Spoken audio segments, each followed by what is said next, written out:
घरात लगीनघाई आणि दारात सनई अशा मंगल प्रसंगी लग्न रुखवतासाठी लागणारे सर्व साहित्य खरेदी करायचे तर एकच नाव Lakshmi enterprises.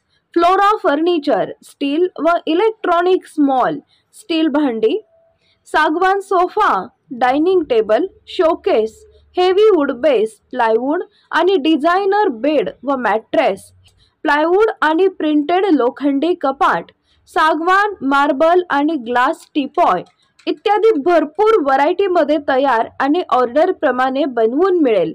Hotel, restaurant, coffee shop आणि ऑफिससाठी टेबल, खुर्च्या, कॉम्प्युटर टेबल, बॉश चेअर इत्यादी व्हरायटी आणि स्टॉक मध्ये उपलब्ध. Deep freeze, AC, cooler, TV, washing machine, आटा चक्की आणि फ्रीज अशा सर्व इलेक्ट्रॉनिक्स योग्य दरात उपलब्ध. प्रसन्न व आध्यात्मिक अनुभूती देणारे विविध प्रकारचे देवघर, योग्य दरात आणि खात्रीशीर खरेदीसाठी एकमेव ठिकाण Shri Lakshmi enterprises. Flora furniture, steel, electronic mall, 3 रस्ता, बार्शी रोड, शेगाव दुबाला, पंढरपूर. आरोग्यदूत, कार्यसम्राट, दमदार म्हणून ओळखले जाणारे आमदार रामजी सातपुते त्यांना नुकतंच सोलापूर लोकसभेची भारतीय जनता पार्टीने उमेदवारी घोषित केलेली आहे. आणि आमच्या सगळ्यांवर प्रेम करणारे जनता जनार्दन. जय श्रीराम. आणि ताकदीने जोशाने बोला जय श्रीराम, जय श्रीराम. बोला भारतीय जनता पार्टीचा, भारतीय जनता पार्टीचा. भारत माता की, भारत माता की. धन्यवाद आमदार रामजी सातपुते साहेब यांनी जे काही माळशिरस मतदारसंघामध्ये कार्य केलं, जनतेची सेवा केली, दिवस रात्र मेहनत केली, गोरगरीब पेशंट्स असतील त्यांची ऑपरेशन्स केली, जमेल त्या पद्धतीने माळशिरस तालुक्याची अहोरात्र सेवा केली. आणि याच कामाची दखल घेऊन आमदार साहेबांना आज पक्षाने दखल घेतली आणि सोलापूर लोकसभेची उमेदवारी जाहीर केली. आपलं अभिनंदन करतो आणि भारतीय जनता पार्टीचं या ठिकाणी मनपूर्वक आभार व्यक्त करतोय. खरं तर आमदार साहेब आपली कार्य करण्याची पद्धती संबंध माळशिरस तालुक्यांनी बघितलेली आहे. भरपूर जणांनी भाषणामध्ये सांगितलं की दिवस असेल किंवा रात्र असेल, साहेबांनी अहोरात्र मेहनत घेतलेली आहे. रात्री 2 वाजता फोन असेल, साहेबांनी फोन उचलले. बऱ्याच जणांचे कामं साहेबांनी फोनवर मार्गी लावले. निटेवाडीपासून संगमचा रस्ता असेल, इकडे बाबुळगावचा सभामंडप असेल, कान्या कोपऱ्यामधून आपण प्रत्येक गावाला निधी दिला आणि प्रत्येकाला शेवटच्या व्यक्तीला न्याय देण्याचा प्रयत्न केला. प्रिय तर राहिलाच, परंतु माळशिरस तालुक्यातल्या प्रत्येक जनता, प्रत्येक व्यक्ती ही आपलं कुटुंब आहे असं समजून जनता दरबाराच्या माध्यमातून आपण प्रत्येकाला न्याय देण्याचा प्रयत्न केला, प्रत्येकाचे प्रश्न सोडवण्याचा प्रयत्न केला. आज भरपूर जणांनी भाषणामध्ये म्हटलं की भारत कार्यकर्ती म्हणून इथे आम्हाला आपल्या कार्याचा अभिमानही आहे, आपल्या कार्याचा अभिमान आहे, आपल्या सेवेचा अभिमान आहे. त्यामुळे साहेब आपण इथे कमळ रुजवलेले आहे आणि आपण याची काही शंकाच नाही.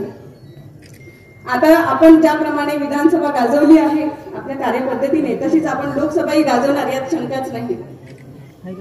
आमदार साहेब पुन्हा एकदा सगळ्यांकडून आपलं अभिनंदन. आज भरपूर जणांनी ते प्रश्न उपस्थित केले, काही जणांनी त्यांच्या मनातल्या सगळ्या गोष्टी बाहेर केल्या. तर मी इथे आपल्या सगळ्यांना एक गोष्ट सांगू इच्छिते की 5 वर्ष आधी भारतीय जनता पार्टीने कोणी बघितलं होतं का एक व्यक्ती येईल राम सातपुते नावाचे आणि ते माळशिरस तालुक्याचा कायापालट करतील. परंतु भारतीय जनता पार्टीने एक कर्तव्यदक्ष, एक सेवाधारी उमेदवार आपल्याला दिला आणि त्यांनी माळशिरसच्या समाजाची, माळशिरसच्या जनतेची जमेल तितकी, जमेल त्या पद्धतीने सेवा केली. त्यामुळे येत्या काळातही आपल्या हा विकासाचा रथ पुढे घेऊन जाणारी व्यक्ती, लोकसेवेचा व्रत घेतलेली व्यक्ती इथे निश्चित भारतीय जनता पार्टी एक चांगला उमेदवार देईल, एक चांगली व्यक्ती इथे उमेदवार असेल, याबद्दल आम्ही सगळेजण निश्चिंत आहोत. आज आपण बघू शकतो की आमदार साहेबांनी इथे कमळ रुजवलेलं आहे आणि तुम्ही सोलापूरला जात आहात साहेब, त्यामुळे सोलापूरलाही नक्की भाजप विक्रमी मताधिक्याने निवडून येईल यातही आम्हाला काही शंका नाही. मलाच भरपूर लोकांचे फोन येतात, ताई आपण तर सगळेजण माळशिरस मतदारसंघाचे नातेवाईक आहोत, पण मला सगळेजण फोन करून विचारतात, ताई आमचे नातेवाईक इकडे आहे बरं, ताई आमचं इकडे कुटुंब आहे, ताई आमचे 5 जणांचं कुटुंब आहे, तुम्ही मला सांगा, आम्ही त्यांना सांगतो. म्हणजे इतकी प्रेम करणारी जनता आपल्यावर मिळणं ही खरोखर भाग्याची गोष्ट आहे. आज मला केवळ एवढंच सांगण्यात आलं होतं की साहेबांचं अभिनंदन करण्यासाठी, साहेबांना शुभेच्छा देण्यासाठी काही व्यक्ती येणार आहेत, परंतु एवढ्या मोठ्या प्रमाणामध्ये की तुम्हाला बसायला असुविधा होत आहे, काही जण तिकडे वर दिसत आहेत, काही जण कुठे बसलेले आहेत, हे सगळं पाहून साहेब मला ना आनंद वाटतो आणि तुमच्या सगळ्यांविषयी मनाला एक कृतज्ञता वाटते आहे, या ऋणी आहे. आज आपण बघू शकतो की आदरणीय मोदी साहेबांनी आपल्याला जे जे काही शब्द दिले होते ते सगळे पूर्ण केले की नाही. ज्या ज्या काही गॅरंटी होत्या मोदीजींनी, ज्या ज्या काही गॅरंटी केल्या त्या सगळ्या त्यांनी पूर्ण केल्या. इथे रणजित दादा, आम्ही आपल्याला सगळे माळशिरसकर सांगू इच्छितो की मोदीजींनी त्यांची गॅरंटी पूर्ण केलेली आहे आणि आता माढा लोकसभेमध्ये कमळ विक्रमी मताधिक्याने फुलणार आणि तुम्ही पुन्हा विक्रमी मताधिक्याने खासदार होणार आहे, ही आमच्या माळशिरसकरांची गॅरंटी आहे. आणि आता आपण निश्चितच दादा इथे विक्रमी मताधिक्याने निवडून येणार, यात काही शंकाच नाही. त्यापूर्वीची एक साधी परिस्थिती बघा, काँग्रेसने नेहमी काय विचार केला की पुढचा पंतप्रधान माझ्या घरचा कसा होईल. त्यांनी कधी देशाचा विचार केला नाही, देश हिताचा विचार केला नाही, कधी आपल्या कर्तव्याचा विचार केला नाही. पुढचा पंतप्रधान माझ्या घरचा कसा होईल, पुढचं पंतप्रधानाचं कसं करायचं, हीच रणनीती कायम दादाला कमळाचं बटन दाबून विजय केला आणि कमळात आणि रणजित दादांनी तिथे जाऊन मोदीजींना पाठिंबा दिला, म्हणून 370 हटलेला आहे. आपल्या सगळ्यांचं अभिनंदन. तुम्ही सगळेजण आपण बघत असू की समाजातील आपल्या भगिनींना न्याय देण्याचा पूर्ण प्रयत्न केला आणि ट्रिपल तलाक मोडून काढण्याची व्यवस्था निर्माण केली. आज नारी शक्ती बंधन अधिनियम असेल, ट्रिपल तलाक असेल, उज्ज्वला योजना असेल, अशा ज्या ज्या काही सगळ्या महिला सक्षमीकरणासाठी जे जे काही कार्यक्रम घेतले गेले ते केले आपल्या मोदी साहेबांनी, रणजित दादाला निवडून दिले. तुम्हाला मी सांगते की आज रात्री दुपारी देखील 2 वाजता आपला मोबाईल उघडला तरीही कोणती बँक आपल्या सेवेला हजर असते गुगल पेच्या माध्यमातून. बरोबर आहे ना.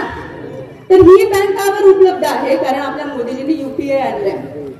रस्ते असेल, विकासाचे प्रश्न असतील, मोदीजींनी पुरेपूर आपल्या तालुक्यालाही देखील 2000 कोटीचा निधी दिलेला आहे.